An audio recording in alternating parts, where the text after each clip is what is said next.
Natural hair colour కోసం చూస్తున్నారా? అయితే Anoos henna and black expert వాడండి. మేడం నమస్తే అండి. నమస్తే. మేడం మీ పేరేంటి, ఎక్కడి నుంచి వచ్చారు? నా పేరు ఫస్ట్ కృష్ణవేణి, మ్మ్. తర్వాత సాజిద్ అని. ఓ, కృష్ణవేణి ఎలియాస్ సాజిత. ఏంటి ముస్లిం పేరు? ముస్లిం పేరు అంటే నేను ముస్లిం అబ్బాయిని పెళ్లి చేసుకున్నారా? ఓకే. పెళ్లి చేసుకున్నా. అది ఎక్కడి నుంచి కూడా వస్తున్నారు మేడం మీరు? నేను శంషాబాద్ నుంచి. శంషాబాద్. ఓకే. శంషాబాద్ నుంచి వస్తున్నా. అది అయితే ఇక్కడ షాయిన్ నగర్ అని ఉంది, బార్కాస్ అక్కడ. అయితే అక్కడ మా అమ్మ వాళ్ళు కొద్దిగా ఉండడం వలన పెద్దవాళ్ళు కుదిర్చిన పెళ్ళి ఇది. అరేంజ్ మ్యారేజ్ ఇట్లా. ఎందుకు పెద్దవాళ్ళు కుదిరిచారు? ముస్లిం అబ్బాయిని చేయాలని ఎందుకు అనుకున్నారు? అలా అనుకోలేదు. అక్కడికి వచ్చిన తర్వాత మా పని గురించి అని వాళ్ళు అమ్మ వాళ్ళు వచ్చారు. 12 years అప్పుడు నాకు ఓకే. హాస్టల్లో. ఎన్ని ఇయర్స్ బ్యాక్ స్టోరీ ఇది? 2007. 7లో 2007కి మీకు 12 years. ఓకే. 12 years అయితే అప్పుడు అక్కడికి వచ్చిన తర్వాత చదువుకోవడానికి అని చెప్పి ఇప్పుడు వాళ్ళ దాంట్లోకి వెళ్ళాం కాబట్టి అది అలా అయిపోయింది అక్కడ. ఆ తర్వాత సో మీ సరౌండింగ్ అంతా అదే, మీరు చదువుకుంటున్న స్కూల్ ముస్లిం స్కూల్స్ అవడం వల్ల మీకు అది పెద్దగా అనిపించలేదు. ఆ తర్వాత అక్కడ నుంచి నేను రావడానికి చాలా ఇబ్బంది పడ్డాను. అంటే వెళ్ళిపోదామని అనుకుంటే కొద్దిగా అమ్మ వాళ్ళు అక్కడే ఉన్నారు, నాకేమో కొద్దిగా ఇష్టం లేకుండా ఉండే. అయినా కూడా ఇంకా మా అమ్మ వాళ్ళు ఎలా చెప్తే అలానే ఉంటాను కదా అని చెప్పి అది కంటిన్యూ అయిపోయింది. కొద్దిగా కంటిన్యూగా అయిపోయిన తర్వాత అమ్మ వాళ్ళ దగ్గరికి వెళ్ళి అతను ఏదో మాట్లాడి నాకంటే మా నాన్నకంటే పెద్ద ఆయన. అమ్మో. ఇప్పటికీ 13 మ్యారేజ్ అయినాయి, ఇప్పటికి 13 పెళ్ళిళ్ళు అయినాయి ఆయనకు. మీ హస్బెండ్ కి 13 పెళ్ళిళ్ళ? 13 పెళ్ళిళ్ళు. మీరు ఎన్నో భార్య? నేను 3వ భార్యని. మీ తర్వాత 10 పెళ్ళిళ్ళు అయినాయా? చాలా మంది అయిపోయాయి. అలా వదిలేసుకుంటూ వెళ్ళాడు అతను. అమ్మో. నేను 2008 నుంచే కేసులు పెడుతూనే ఉన్నాను. 2007లో మీకు మ్యారేజ్ అయింది. 8 నుంచి మీకు సీన్ అర్థమైంది. మీరు అప్పటికి 3వ భార్య కింద ఎందుకు వెళ్లాల్సి వచ్చింది? ఒక భార్య చనిపోయింది. రెండో భార్య చనిపోతే 2 పాపలు ఉన్నారు అతనికి, ఒక అబ్బాయి ఒక అమ్మాయి. ఆ తర్వాత నెక్స్ట్ మ్యారేజ్ మళ్ళీ వేరే ఎవరైతే పెళ్లి చేసుకున్నారో ఆమెను చేసుకున్నాక ఒక కొడుకు, మళ్ళీ ఒక బిడ్డ. నలుగురు అయిపోయారు అప్పటికి. ఆ తర్వాత అప్పుడు నాకు ఐడియా లేదు, నాకు తెలియదు కూడా. ఇంట్లోనే మీకు ఇల్లరికంగా వస్తాను నేను బయటికి ఏం తీసుకోను అమ్మాయిని. సెకండ్ భార్య ఉంది, మీ నాన్న వయసు ఉన్న వ్యక్తిని 12 ఏళ్ల పిల్లనిచ్చి చేయాల్సిన అవసరం ఏంటి? అది మీరు ఫైనాన్షియల్ వీక్, మీకు కుదరలా, మీ ఇంట్లో వాళ్ళు ఇవన్నీ పక్కన పెట్టండి. ఒక సెకండ్ వైఫ్ ఉంది కదా, అది తెలియనివ్వలేదు. సరే తెలియలేదు, ఫస్ట్ వైఫ్ చనిపోయిందని తెలుసుగా, అప్పుడు మీరు సెకండ్ భార్యగా వెళ్తున్నారు. అది కూడా తెలియదు, అయ్యిందని తెలియదు మేడం మాకు. వాళ్ళు ఎక్కడ వాళ్ళు, మీరు ఎక్కడ వాళ్ళు? అతను కర్నూలు అంటారు.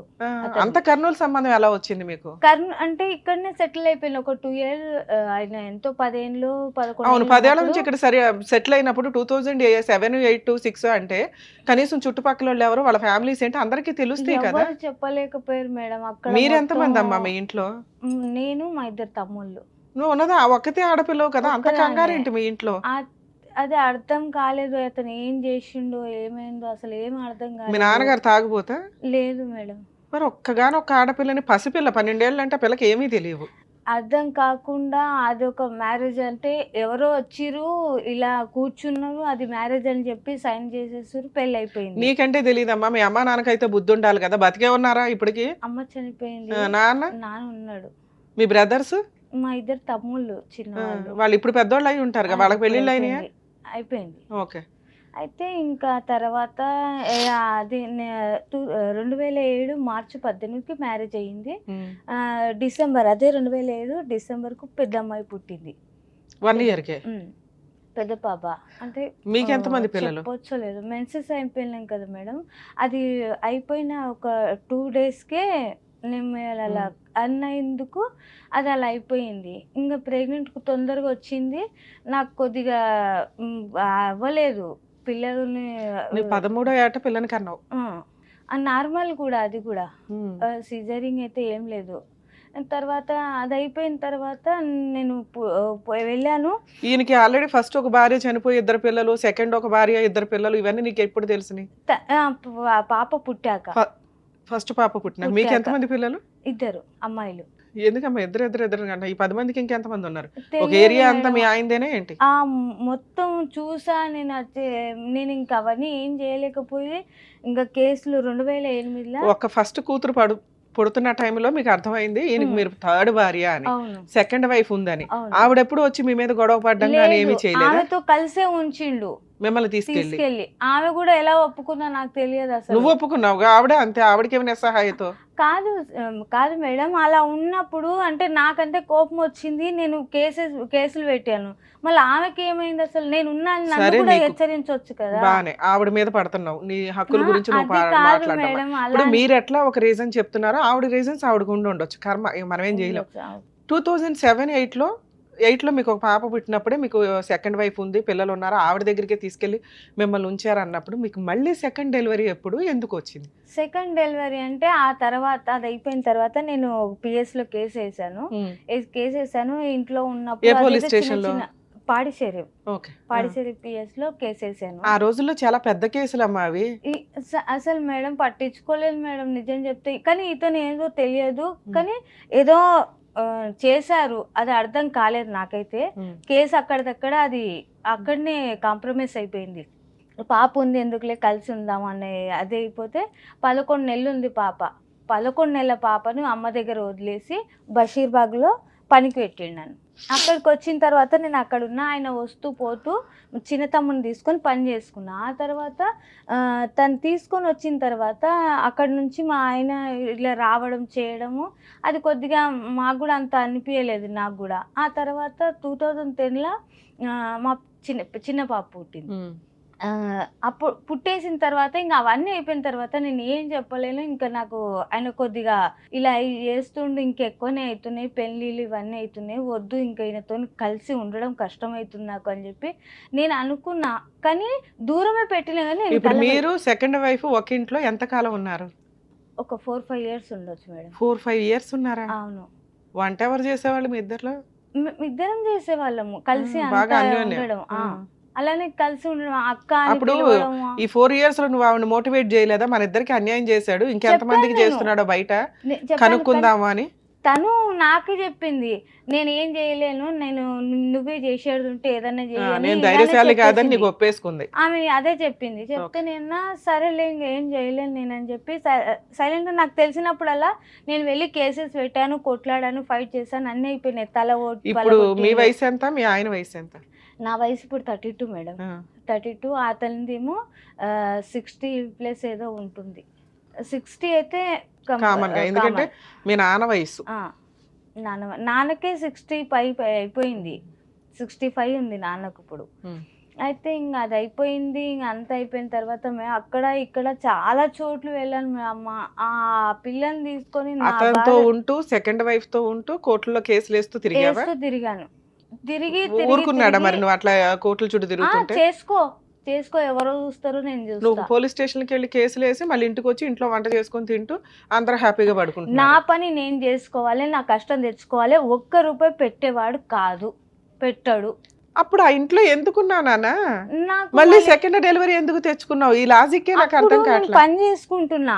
పని చేసుకుంటే పర్వాలేదా? సెకండ్ డెలివరీ థర్డ్ డెలివరీ అట్లా కానొచ్చా? అలా అని కాదు మేడం, నీ తిండి ఇద్దరు నువ్వు తింటున్నావు, అమ్మాయిలకు నాకు కొద్దిగా అర్థం నీ కాలేదు. తిండి నువ్వు తింటున్నావు, నీ పిల్లలు నువ్వు పోషించుకుంటున్నావు, నువ్వు పోరాడే అంత శక్తి మీకుంది. ఉన్న టైంలో మళ్ళీ సరే ఇదే లైఫ్ లో స్పాయిల్ అయిపోయిన లైఫ్ ఎందుకు వచ్చింది? నేనేదో ఫైనాన్షియల్ గా స్ట్రాంగ్ గా ఉందో ఉన్నంత వరకు సర్దుకోవడం, ఆ టైంలో నీకు పెద్ద నాలెడ్జ్ ఉంటది కాబట్టి. రెండోది ఒక స్టేజ్ వచ్చినాక బయటకు వచ్చేద్దాం, ఒక పిల్ల చాలు కదా, మళ్ళీ ఇంకో డెలివరీ అంటే ఎందుకు? నాకు అంత అనుభవం లేకపోయిందమ్మా. అదొకటి ఏంటంటే, ఇద్దరు పిల్లలు అయిపోయిన తర్వాత నాకు ఒకటి తెలివి అనేది కొద్దిగా వచ్చింది అప్పుడు. ఆ తర్వాత నేను ఏం చేయాలో నాకు అర్థం కాలేదు. ఇంకా నేను అతను దూరం పెట్టేశాను. ఇంకా కలవడం అనేటివి ఏది లేకుండా అయిపోయింది. 2016లో మొత్తానికి ఇంకా అసలు చేతులు ఎత్తేసిండు ఆయన సైలెంట్గా. ఇక్కడ నేను అతను అలా ఉంటారు, ఇంటి ముంగటనే ఇల్లు ఉంది. ఇప్పుడు అతని ఇంట్లోనే ఉంటున్నాను నేను. ఇక్కడ దాకా వచ్చినా కూడా నువ్వేం చేసినా పర్లేదు, నాకు అవసరం లేదు, నువ్వేమన్నా చేసుకో, ఎవరితోనగా నువ్వు. 2010లో లీగల్ గా ప్రొసీడ్ అవ్వడానికి స్టార్ట్ అయ్యారు, సెకండ్ డెలివరీ. అతనికి ఇంటి ఎదురుగా షిఫ్ట్ అయ్యి ఎంతకాలం అయింది? అంటే ఇంట్లో నుంచి బయటకు వచ్చి వేరే ఉంటున్నారు అన్నావు. అవును.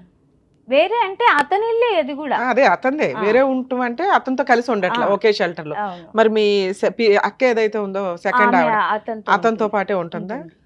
ఉంటుంది. మధ్యలో ఈ 10 మంది ఇప్పుడు 15 ఏళ్ళు నువ్వు చెప్తున్న స్టోరీ. వాళ్ళంతా వదులుకుంటూ వెళ్ళిపోయారు మేడం. అతనికి ఏం చేయండో ఏం చేసిండో అవన్నీ వదిలేసుకుంటూ. సో మీ ఇద్దరు నేను పర్మనెంట్ గా ఉన్నారు. ఆ తర్వాత 10 మంది Yes, అందరూ అక్కడ కూడా పిల్లలకి అన్నాడా ఎక్కడికక్కడ? తెలియదు తెలియదు. మేడం మరి నాకు 10 మంది అని నీకు ఎలా తెలుసు? ఏం నాకు. evidence? నేను పట్టుకున్నాను. 10 మందిని పట్టుకున్నావా? నేను పట్టినాను, మళ్ళీ కేసు కూడా పెట్టిన వీటి గురించి. ఎవరు ఆమె శ్వేతారెడ్డి అని ఉండే అక్కడికి వెళ్తే అక్కడ కేసు అయింది 498A. ఓకే.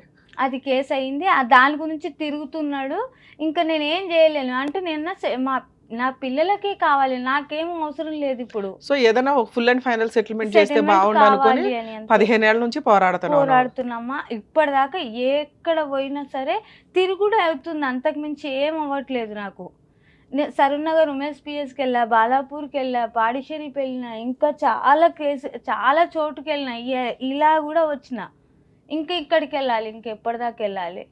కోర్టుకి వెళ్ళావా? ఎందుకని?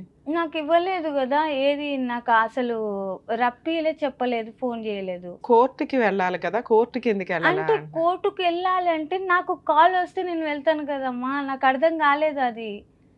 అడ్వకేట్ని ఎందుకు పెట్టుకోలే? నా దగ్గర అంత స్తోమత ఉంటే నేను ఇక్కడ దాకా వస్తానా అమ్మా? అసలు ఏం పని చేస్తారు మీరు? నేను లేబర్ పని చేసుకుంటున్నా. మీ పిల్లల వయసు ఎంత ఇప్పుడు? ఏం చేస్తున్నారు వాళ్ళు? ఒక అమ్మాయికి ఇప్పుడు 2015కి, ఇప్పుడు 2015కి, ఇప్పుడు ఈ డిసెంబర్ కదా, 15కు 18 వస్తాయి పెద్ద అమ్మాయికి. రెండో అమ్మాయికి 17. పిల్లలు చదువుకుంటున్నారమ్మా? ఓకే. ఇక్కడికి ఎందుకు వచ్చారు? నాకు ఏదో ఒకటి పిల్లలకు ఆదరు చూపించాలంటాను అనుకున్నామా. అమ్మా మీరు పోలీస్ స్టేషన్లకు వెళితే మీరు ఏం కేసులు వేసుకోవాలో మీకు చెప్పుంటారు. చెప్పలేదా? చెప్తారు తల్లి. ఒకటే చెప్పారు 498A. అది పోలీస్ స్టేషన్ లో అక్కడ వేస్తారు. సార్ నేను అడ్వకేట్లు పెట్టుకోలేను, నా పిల్లలకి నాకు నెల నెల మెయింటెనెన్స్ కావాలి అని అడిగితే ఫ్రీ లీగల్ ఎయిడ్ కి పంపిస్తారు కదమ్మా మిమ్మల్ని. 15 ఏళ్లలో మీకు ఒక్కళ్ళు కూడా ఈ సలహా చెప్పలేదా? మా షోలు చూసినా నీకు అర్థం అవుతుంది. చూసాకే వచ్చాను ఇక్కడ దాకా. అయ్యో, మీ వీడియోస్ చూసాకే నాకు కొద్దిగా ధైర్యం వచ్చింది ఇక్కడికి రానికే. ఎవరు లేరు, ఎక్కడ వెనక లేరు, ముంగట లేరు, ఎవరు లేరు, సపోర్ట్ లేదు. ఆ పిల్లల్ని పెట్టుకొని 18 నిండుతున్న ఆమెకు నేను ఎంతగానో మనం చేయాలమ్మా. మీ హస్బెండ్ ఫోన్ తీస్తాడా ఇప్పుడు మాట్లాడితే?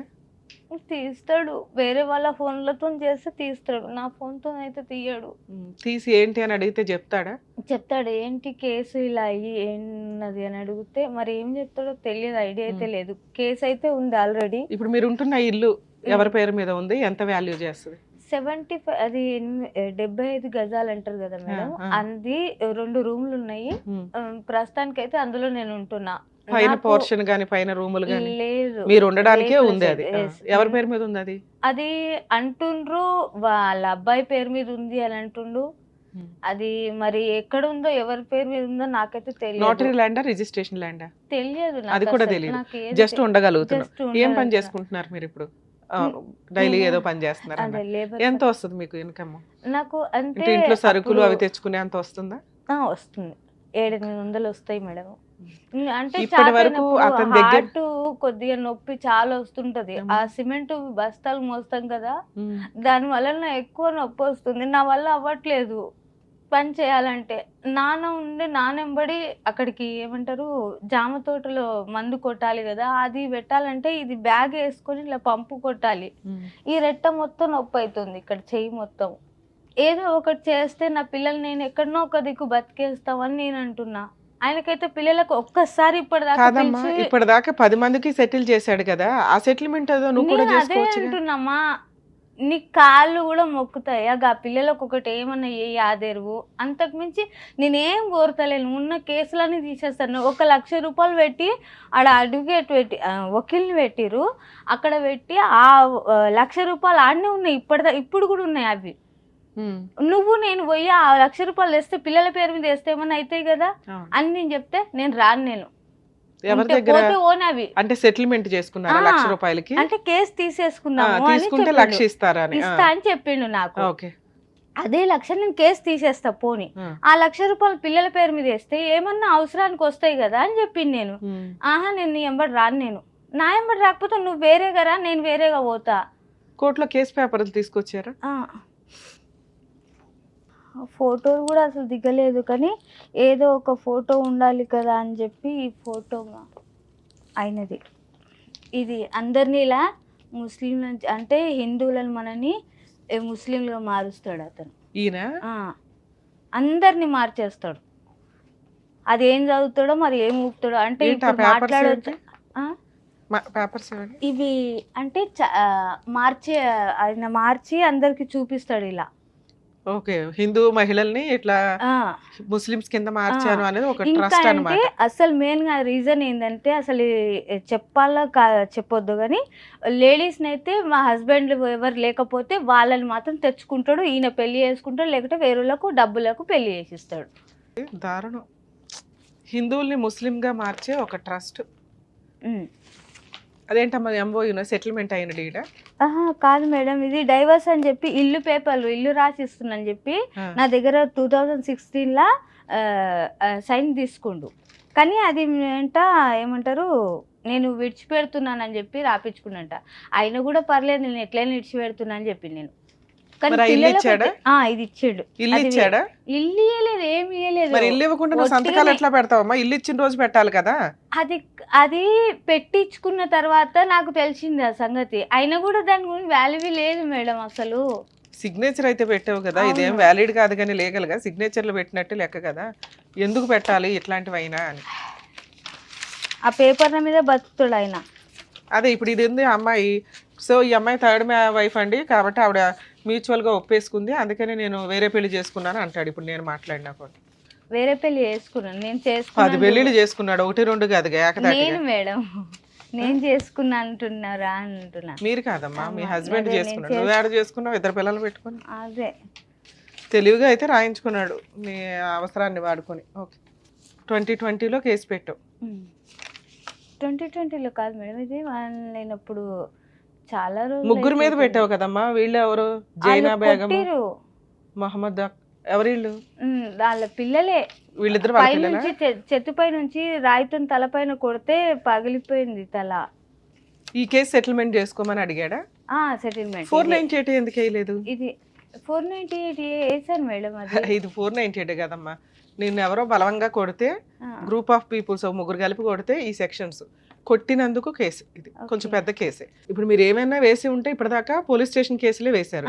ఒకటి 498 వేశారు, ఇంకొకటి ఇక్కడ కొట్టినందుకు వాళ్ళు వచ్చి నీ మీద ఎందుకు కొట్టారు?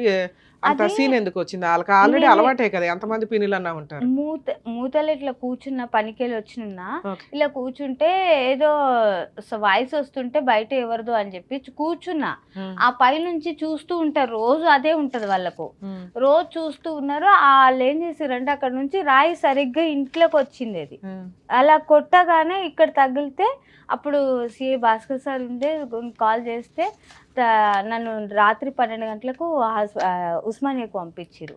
అక్కడ నుంచి స్లిప్ తీసుకురమ్మని చెప్పారు. అలా అక్కడ తీసుకొచ్చిన తర్వాత మార్నింగ్ ఇక్కడ ఇది ఎఫ్ఐఆర్ అయింది ఆ కాపీ. ఓకే, సరే మీకేం కావాలి? ఇక్కడ దాకా రావడానికి రీజన్ ఏంటి? రీజన్ ఏం లేదు మేడం, పిల్లల కోసమే నేను వచ్చిన. అసలు ఏం లేదు, నాకు పిల్లలకు ఏదైనా ఒక ఆధారం చూపిస్తే ఆ పిల్లల్ని చదివించుకొని నేను బతికించుకుంటా. అమ్మ మీరు ఇక్కడ దాకా వచ్చారు కాబట్టి ఒక ట్రయల్ నేను ఫోన్ చేసి మాట్లాడతాను. ఒకవేళ ఫోన్లో మేడం మేము సెటిల్మెంట్ చేసుకుంటామండి, ఆల్రెడీ ఒక అడ్వకేట్ ఎవరో ఉన్నారు అంటున్నారు, మీరు సెటిల్మెంట్ అయిన ప్రపోజల్ అతను వదిలేశారు. వాళ్ళు వదిలేశాడు. అక్కడ ₹1,00,000 ఉన్నాయి అన్నారు. అక్కడే ఉన్నాయి, అవి ఆయన దగ్గర ఉన్నాయి, ఆయన దగ్గర వాళ్ళ దగ్గర ఉన్నాయి. అట్లా ఉంచుకుంటాడమ్మా, అడ్వకేట్ ఉంచుకోరు కదా. అక్కడే ఉన్నాయి. సో ఇప్పుడు ఆ సెటిల్మెంట్ కూడా మీకు పెద్ద యూజ్ లేదు. ఈయన వస్తే ఇస్తా అని చెప్పిండు. అంటే ఒక నిమిషం తల్లి, మీ ఇద్దరు వెళ్ళి కేసు క్లోజ్ చేసుకుంటే ఆ ₹1,00,000 ఆయన మీకు ఇచ్చేస్తాడు. ఓకే, మిగతా ఇంకేం వద్దా? ₹1,00,000 చాలా మీకు? నేను అలా ఆ ఒక్క కేసుకే ₹1,00,000. ఫుల్ అండ్ ఫైనల్ సెటిల్మెంట్ కి మీకు ఏమి ఇస్తారు అనేది ఇస్తారో ఇంకా అది మీకే తెలియాలి మేడం. సరే ఒకసారి ట్రై చేసి మాట్లాడతాను తల్లి. కానీ మాట్లాడిన తర్వాత మాకు తెలుసు ఈ స్టేజ్ లో ఆయన వెంటనే ఒక ఫోన్ కే రియాక్ట్ అయిపోయి 15 ఏళ్ళు 25 ఏళ్ళ పంచాయతీ మీదంతా. సో అట్లాగేనండి ఎంత ఇచ్చేస్తా అంత ఇస్తా అనడు. మీరు ప్రాపర్ వేలో న్యాయ పోరాటం చెయ్యాలి. కోర్టులు ఉన్నవే మీలాంటి వాళ్ళని ఆదుకోవడానికి. మీరు ఆ మాత్రం ఫైటింగ్ చెయ్యకపోతే ఇగో ఇట్లాగే 50 మందిని చేసుకుంటా వెళ్తూ ఉంటాడు. మీలో కొంచెం ధైర్యం అయితే ఉంది. దానికి మీరు అడ్వకేట్లను పెట్టుకోలేరు కాబట్టి ఫ్రీగా ఎలా చేసుకోవాలి, నా వరకు నేను ఎంతవరకు నీకు హెల్ప్ చేయగలను అనేది చెప్తాను. హలో హలో, అబ్దుల్లా గారా మాట్లాడేది? చెప్పండి మేడం. నేను హైకోర్టు అడ్వకేట్ రమ్యాని మాట్లాడుతున్నానండి, సుమన్ టీవీ న్యాయవేదిక ప్రోగ్రామ్ నుంచి. మీ wife second wife, third wife, fifth wife నాకు తెలియదు కానీ సాజిదా బేగం గారు మా దగ్గరకు వచ్చారు. 2008 నుంచి నేను నరకం పడుతున్నానండి, 10 నుంచి కోర్టుల చుట్టూ పోలీస్ స్టేషన్ల చుట్టూ తిరుగుతున్నాను, నన్ను వచ్చి కొట్టారు, అదొక ఎఫ్ఐఆర్ అయ్యింది. ఆ కేసు క్లోజ్ చేసుకోవడానికి ఒక లాయర్ దగ్గర ₹1,00,000 సెటిల్మెంట్ మాట్లాడారు, అది అక్కడే ఉండిపోయింది. నా పిల్లలకి నాకు ఏదైనా న్యాయం చేయించి ఫుల్ అండ్ ఫైనల్ సెటిల్మెంట్ చేయించండి, లేదా కేసులు వేయడానికి లీగల్ సపోర్ట్ ఇవ్వండి అని అడిగారు. కాదమ్మా ఒకసారి మీ హస్బెండ్తో మాట్లాడతాము, ఏమైనా సెటిల్మెంట్ చేసుకుంటారేమో, అవ్వకపోతే అప్పుడు లీగల్ సపోర్ట్ చేస్తామండి అని చెప్పాం. మరి మీరేమన్నా ఫుల్ అండ్ ఫైనల్ సెటిల్మెంట్ మీ పిల్లలకి ఏమన్నా చేయగలరా లేదా? మా పిల్లలకు చేయకుండా ఎట్లా ఉంటాం మేడం మేము? సార్ ఆవిడ ఆల్రెడీ మీ ఇంటి ఆపోజిట్లోనే 75 గజాలు ఇంట్లో ఉంటుందట. మరి పిల్లలకి మీకు ఇప్పుడు మేము లీగల్ సపోర్ట్ ఇచ్చామంటే డొమెస్టిక్ వైలెన్స్లు, మెయింటెనెన్స్లు వేసుకుని ఆ ప్రాపర్టీ అట్లాగే అటాచ్మెంట్ చేయడం, ఆ క్రిమినల్ కేసులు కొంచెం స్ట్రాంగ్గా ఫైట్ చేయడం, మా దాకా నమ్ముకుని వచ్చినాక మేము 100% సపోర్ట్ చేయాల్సి వస్తుంది కదా సార్. అలా లేకుండా మీరు ఆల్రెడీ ఏమిటో 60 years అబోవ్ ఉంటుందట, మరి ఇంత చిన్నపిల్లని ఎందుకు చేసుకున్నారు? మా దాకా అసలు ఇట్లాంటి రావడమే మాకు కష్టంగా అనిపిస్తుంది వినటానికి.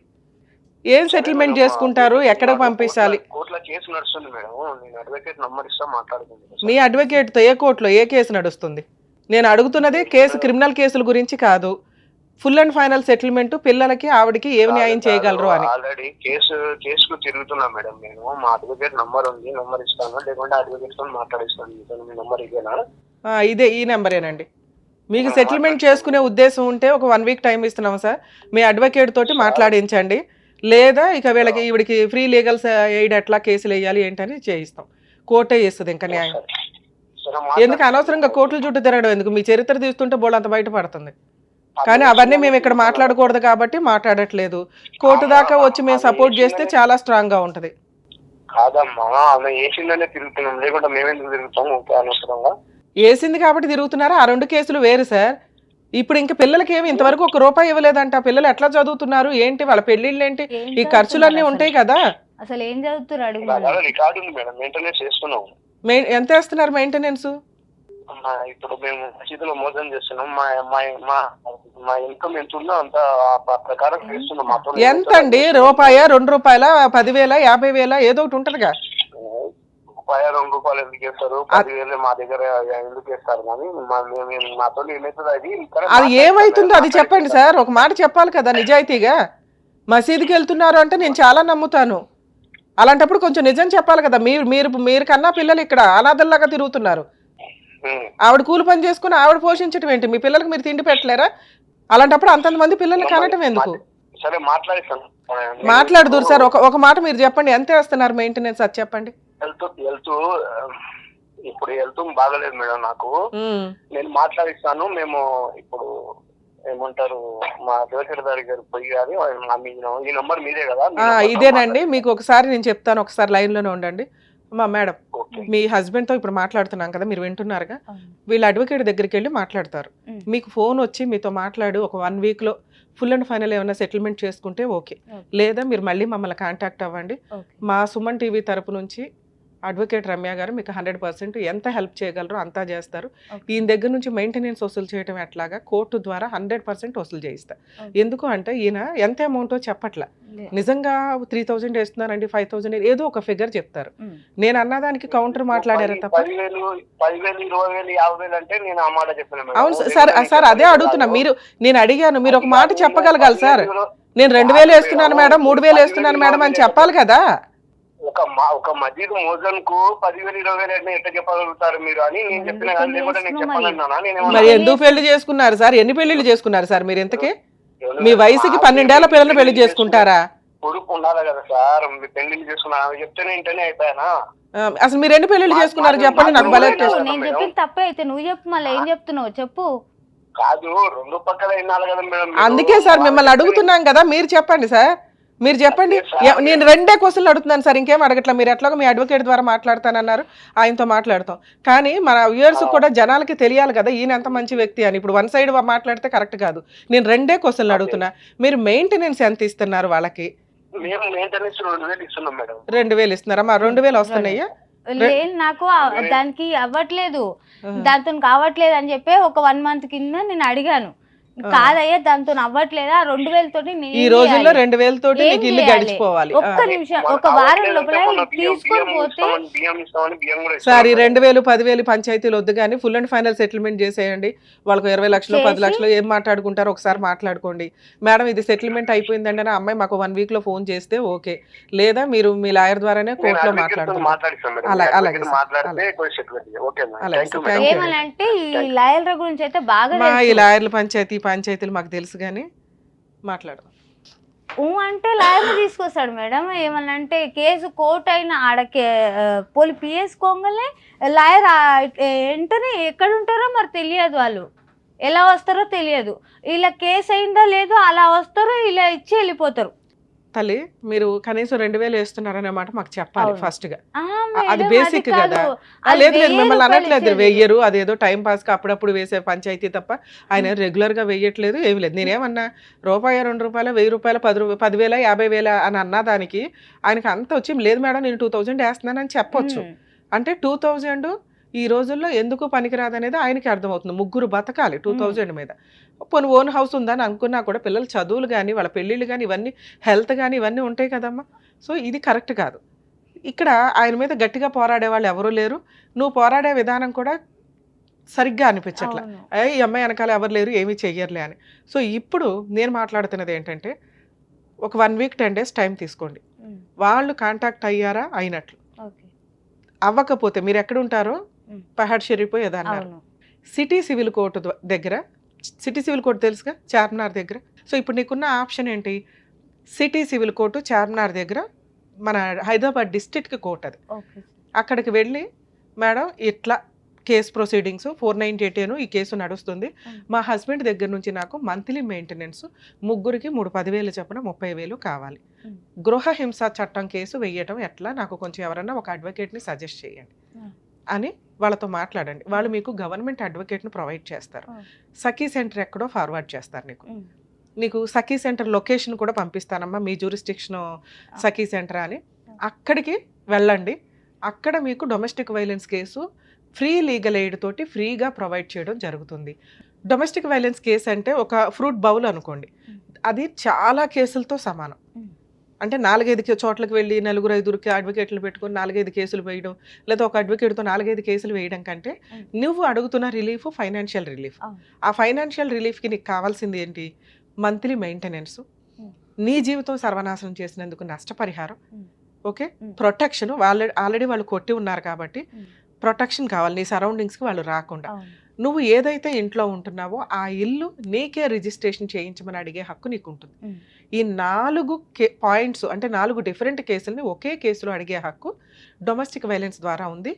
ఫ్రీ అడ్వకేటు అక్కడ ప్రొవైడ్ చేస్తారు. ఇది మీలాంటి వాళ్ళ కోసం పెట్టిన చట్టం. అందరూ ఎవరు పడితే వాళ్ళు వాడుకుంటున్నారు కానీ అడ్వకేట్లు పెట్టుకోలేక ఉన్నంతలో న్యాయం కోసం పోరాడే వాళ్ళు ఫ్రీగా చేసే పని. సో మీకు ఆ లొకేషన్ పంపిస్తాను, మీ హైదరాబాద్ జ్యూరిస్డిక్షన్ది సఖీ సెంటర్ ఎక్కడికి వస్తుందో మీరు అట్లా వెళ్ళి మాట్లాడండి. ఒకవేళ వాళ్ళు ప్రాపర్గా రెస్పాండ్ అవ్వకపోతే ఇట్లా సుమన్ టీవీ ద్వారా అడ్వకేట్ రమ్య గారిని అప్రోచ్ చేయనండి, మేడం పంపించారు, పని చేయకపోతే నాకు చెప్పు తల్లి, నేను మాట్లాడతాను, మేము దిగుతాను అప్పుడు.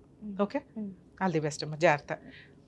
ఇక్కడ ఒక్కసారి ఆలోచించండి, 60 ఏళ్ళు అంటే ఇప్పుడు పెళ్ళి 25,000 25 years అనుకుంటే ఒక 12 ఏళ్ల అమ్మాయిని 40 ఏళ్ళు 45 ఏళ్ల వయసున్న వ్యక్తి పెళ్లి చేసుకుంటూ ఉన్నప్పుడు అంత ఫైనాన్షియల్గా అంత హీనమైన పొజిషన్లో ఉన్న కనీసం ఆడపిల్లల్ని అలా వదిలేయండి. మేబీ ఇది 20 ఏళ్ల క్రితం స్టోరీ అయ్యి ఉండొచ్చేమో కానీ ఇప్పుడు కూడా కొన్ని ఏరియాల్లో అలాగే నడుస్తుందండి. ఎందుకంటే మొన్న ఒక మైనర్ మ్యారేజ్ కేసు 2 years బ్యాకే పిల్లకి 15 ఏళ్ళు 25 ఏళ్ల అబ్బాయిని ఇచ్చి పెళ్లి చేశారు. సాఫ్ట్వేర్ అండి, ఇదండి, మాకు పలానా క్యాస్ట్లో ఆడపిల్లలు దొరకట్లేదు. మా నాన్న, ఆ అమ్మాయి వాళ్ళ నాన్న పచ్చి తాగుబోతు. ఆ తాగుబోతు భార్యను కొట్టి నానమ్మను కొట్టి, అంటే తాగుబోతు వాళ్ళ అమ్మను కొట్టి ఆ పసిపిల్లని తీసుకొని వెళ్ళి ఒక వ్యక్తి చేతిలో పెడితే గట్టిగా 2-3 మంత్స్కి అతని హెల్త్ ప్రాబ్లం బయటపడింది. ఏంటంటే అతని 2 కిడ్నీలు డ్యామేజ్. ఆ 2 కిడ్నీలు డ్యామేజ్ అయితే ఆ అబ్బాయి వాళ్ళ అమ్మ ఒక కిడ్నీ ఇచ్చింది. అది కూడా స్పాయిల్. ఎందుకంటే నాన్న ఎంత పనికిమాలిన తాగుబోతో అంతకి డబల్ తాగుబోతూ అబ్బాయి. ఆడపిల్లని వదిలించుకోవడం అంటే ఇంత దరిద్రంగా ఆలోచించొద్దు దయచేసి తల్లిదండ్రులు. తండ్రి తాగుబోతూ ఓకే, కనీసం నానమ్మ అమ్మ ఈ రోజున బాధపడి మా ఆఫీస్కి వచ్చి మాట్లాడారు, కానీ ఆ కేసుల్లో లీగాలిటీ. ఇప్పుడు ఆ పిల్ల వయసు ఎంతో తెలుసా? 17 ఏళ్ళు. అందులో 2 ఇయర్స్ ఆ పిల్ల ఆ డయాలసిస్ కోసం హాస్పిటల్లో, నిమ్స్ హాస్పిటల్లో తిరుగుతా కూర్చుంది. వెక్స్ అయిపోయి ఆ పిల్ల ఎక్కడో ఇంట్లో నుంచి పారిపోయి అక్కడ చెట్ల దగ్గర కూర్చొని ఉంటే ఎవరో ఫోన్ చేస్తే ఆ నానమ్మ అమ్మ వెళ్ళి పిల్లని తెచ్చుకొని ఆఫీస్కి తీసుకొచ్చి మేడం హెల్ప్ చేయండి అని అడిగితే ఏం చేయగలం? మీకు బుద్ధి ఉండాలి ఫస్ట్. ఇంత పసిపిల్లలకి పెళ్ళిళ్ళు చేసుకుంటూ అమ్మ తల్లి మీకు ఇక్కడ రిక్వెస్ట్ చేస్తున్నా, మీరు కూడా అంతే నిస్సహాయ స్థితిలో ఉన్నారు. మైనర్ మ్యారేజ్లు ఎంత వరస్టో కొంచెం తెలుసుకుంటే, ఎందుకంటే చేసిన వాళ్ళు చేసుకున్న వాళ్ళు ఇద్దరు కూడా జైలుకి వెళ్ళాలి, క్రిమినల్ ప్రొసీడింగ్. అలాగే మైనర్ అమ్మాయి 18 ఇయర్స్ లోపు మేడం నాకు ఈ మ్యారేజ్ వద్దు నేను వదిలించుకోవాలనుకుంటున్నానంటే తనకి తానుగా, అంటే 18 ఇయర్స్ లోపు అయితే గార్డియన్గా వాళ్ళ అమ్మో వాళ్ళ నాన్నో వాళ్ళ పెద్దమ్మో ఎవరో ఒకళ్ళు ఉండి డైవర్స్ కేసు వేయొచ్చు. దాంట్లో ఏ క్రూయాలిటీ ప్రూవ్ చేసుకోవసరలా, ఏమీ అవసరం. అది డైరెక్ట్గా అనల్మెంట్ ఆఫ్ మ్యారేజ్ కిందకు వస్తుంది, అది వ్యాలిడే కాదు. అలాగే ఒకవేళ అమ్మాయి 15 ఇయర్స్ అప్పుడు పెళ్లి చేసుకుంది, 20 ఇయర్స్ వచ్చేసింది, 20 ఇయర్స్ లోపు కూడా అది అనల్మెంట్ కింద మ్యారేజ్ కిందే వస్తుంది, ప్రాబ్లమే లేదు, ఈజీ కేసు. ఒకవేళ ఆఫ్టర్ 20 ఇయర్స్ అయితే డైవర్స్ యాక్ట్, అంటే హిందూ మ్యారేజ్ యాక్ట్ ప్రకారం, అంటే వాళ్ళు ఏ రిలీజియన్ అయితే ఆ రిలీజియన్ యాక్ట్ ప్రకారం డైవర్స్ కేసు వేసుకోవచ్చు. మీకు కాంపెన్సేషన్లు వస్తాయి. అలాగే వాళ్ళు క్రూయాలిటీ ఏదైతే చేస్తారో వాటి మీద క్రిమినల్ ప్రొసీడింగ్స్, సివిల్ ప్రొసీడింగ్స్ కూడా ఇంప్లిమెంట్ అవుతాయి. ఇప్పుడు ఈ కేసులో మనం తెలుసుకోవాల్సిన రెండో పాయింట్ ఏంటంటే, లవ్ జిహాద్ చాలా సీరియస్గా అనిపించింది నాకు. ఒక ముస్లిం వ్యక్తి ముసలోడు అయ్యుండి చిన్న పిల్లలకి అసలు ఎత్తుక్కొని వాళ్ళ ఫైనాన్షియల్ బ్యాక్గ్రౌండ్లో ఎత్తుక్కొని మరి ఏ రకంగా ట్రాప్ చేసుకుంటూ వెళ్ళారో అర్థమే కావట్లేదు. లేదు మేడం అమ్మాయిని చూసి నేను లవ్ చేసి పెళ్లి చేసుకున్నాను, వాళ్ళ ఇంట్లో వాళ్ళు నన్ను చేశారంటే అక్కడ అంత సీనే కనిపించట్లే. ఒక వ్యక్తి యొక్క ఫైనాన్షియల్ ఇదో వాళ్ళ చెడు అలవాట్లను ట్రాప్ చేసుకుంటూ వెళ్తున్నారు అనేది కూడా కొంత అర్థం అవుతుంది. ఇందులో లవ్ జిహాద్ ఉందా లేదా మనకు తెలియకపోయినప్పటికీ ఈ కేసు అసహ్యకరంగానే ఉంది వినటానికి.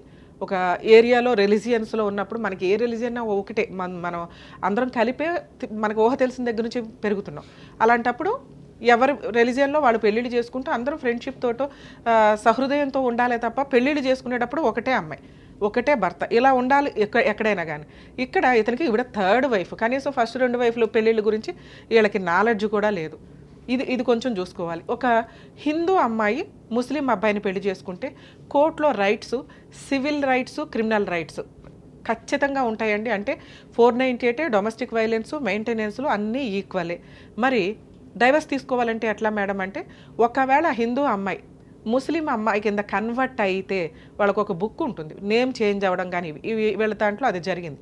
అలా కన్వర్ట్ అయినప్పుడు మహమ్మదన్ లా కూడా అమ్మాయికి ఇంప్లిమెంట్ అవుతుంది, దాని ప్రకారం ప్రొసీడ్ అవుతారు. మరి 2nd, 3rd, 4th మ్యారేజ్లు చేసుకుంటే ఎట్లా మేడం? అతను ఎందుకంటే ముస్లిం వ్యక్తి జనాలకు తెలియదు 4 మ్యారేజెస్ చేసుకోవచ్చని, ఇప్పుడు మా చిన్నప్పుడు 7 మ్యారేజెస్ చేసుకోవచ్చని, అంతకంటే ఊహ తెలిసినప్పుడు ఎన్ని మ్యారేజ్లు అన్నా చేసుకోవచ్చని. ఈయన ఆ ఎన్ని మ్యారేజ్లు అనే ఇన్ఫినిటీ దగ్గర కూర్చొని ఉన్నారు. కానీ సుప్రీంకోర్టు తోలు తీసేస్తుంది.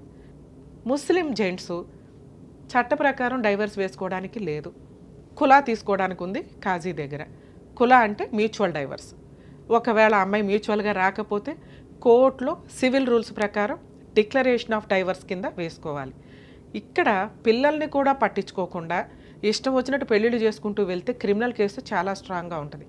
ఇదే పద్ధతి మీరు దుబాయ్ కానీ అక్కడ చూస్తే, ఒకవేళ ఫస్ట్ మ్యారేజ్ నుంచి 2nd మ్యారేజ్ చేసుకోవాలి అంటే ఫస్ట్ వైఫ్కి ఫైనాన్షియల్గా 50% సెటిల్ చేయాల్సి ఉంటుంది.